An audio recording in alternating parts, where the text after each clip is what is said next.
সাভার উপজেলা নির্বাচনে নেই তেমন প্রচার প্রচারণা। শেষ দিনের খবর জানব সহকর্মী জাহিদ হাসান শাকিলের মাধ্যমে।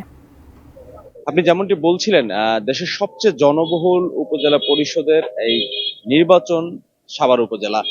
যদিও বিনা প্রতিদ্বন্দ্বিতায় উপজেলা চেয়ারম্যান নির্বাচিত হওয়ার পর থেকে কিন্তু দুইটি পদ রয়েছে, ভাইস চেয়ারম্যান, মহিলা ভাইস চেয়ারম্যান। এই দুই পদে কিন্তু তেমন কোনো প্রচার প্রচারণা কিন্তু ব্যানার ফেস্টুন আমরা দেখতে পাচ্ছি না।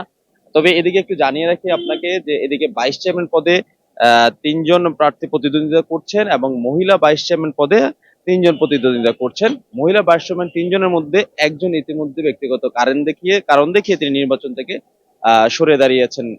অন্য আরেকটি বিষয় হচ্ছে, আপনি এই উপজেলাটিতে 9 লাখেরও বেশি ভোট সংখ্যা রয়েছে এবং যদিও এই যারা প্রার্থী আছেন বাকি ভাইস চেয়ারম্যান সহ মহিলা ভাইস চেয়ারম্যান, তারা বলছেন তারা চেষ্টা করছেন ভোটারের ধারে ধারে গিয়ে যে অন্তত আহ ভোট কেন্দ্রে যাতে ভোটাররা আসেন সে উৎসাহটি তারা ধরে রাখতে এবং ভোটের যে আমেজ সেটি ধরে রাখার জন্য।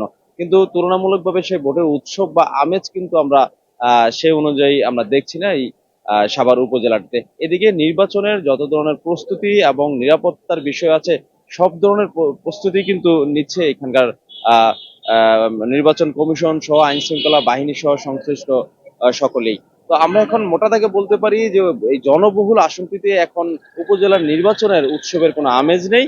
তবে নির্বাচন ঘিরে যে ধরনের প্রস্তুতি থাকার কথা নিয়ম মতো সব ধরনের প্রস্তুতি রাখছে সংশ্লিষ্টরা। এই ছিল এখানকার সর্বশেষ।